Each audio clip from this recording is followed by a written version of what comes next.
almost 90 years old, and his health has been deteriorating for a while now. He can barely walk, and he has had a stroke, and last year he underwent a spinal surgery. His half-brother and heir, Crown Prince Sultan, had served for 49 years as the defense ministry and was the second deputy prime minister. He died in October 2011 at the age of 87. Prince Sultan was replaced by Crown Prince Najib, who served for 37 years as the country's interior ministry and was also the second deputy prime minister. Now, he passed away in June 2012.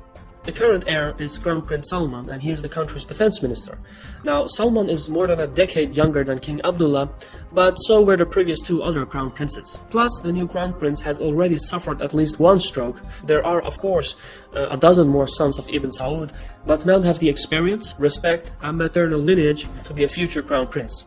The Saudi monarchy is a real complex system, something comparable to the fictional Game of Thrones. The decision that Salman is supposed to succeed Abdullah also demonstrates the weakness of an absolute monarchy, because King Abdullah decreed a succession law in 2006 that created the Allegiance Council. This council is supposed to elect the king and crown prince, but the council did not elect Salman. It was King Abdullah who chose his brother. So what is the purpose of this council if the king can overrule its decisions anyways? This shows that the council is merely a group of naysayers. Another problem regarding this council is that this system assumes the royal family will honor the decisions made by a democratic body. Such a tradition has never existed in Saudi Arabia, and there is no reason to assume that one will exist in the near future. The key issue now is who will replace Salman as the crown prince. There are barely any real candidates left from the second generation. One exception is Mughrim. He is 68 years old and head of the Saudi intelligence agency.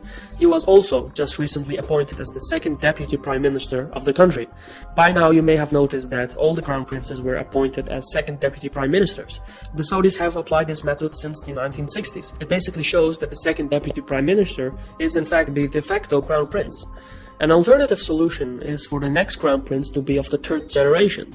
This may sound like an insignificant step, but it's a critical evolution in the Saudi dynasty, because it means the old ways of business will not work. Appointing a 70-year-old man as the next leader is only a temporary solution. The House of Saud should realize that its current system of governance is broken, and that the younger princes should be given a bigger role, and the third-generation princes should distance themselves from the current absolute monarchy system. The Saudis need to reform their government so that the parliament has an actual say in it. This succession problem could hardly come at a worse time.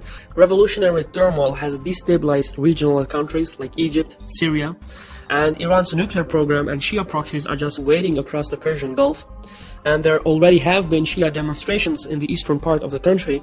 Saudi Arabia is not immune to political changes which are sweeping across the Middle East. The leadership needs to think at least 3 moves ahead. Saudi Arabia is the world's biggest oil exporter. A succession crisis here could easily spread throughout the region and have major geopolitical consequences. The Saudis simply cannot afford to wait and react. They need to solve this issue before it becomes a full-blown crisis. This was a Caspian report by me, Shivam. Thank you for watching, and Sahal.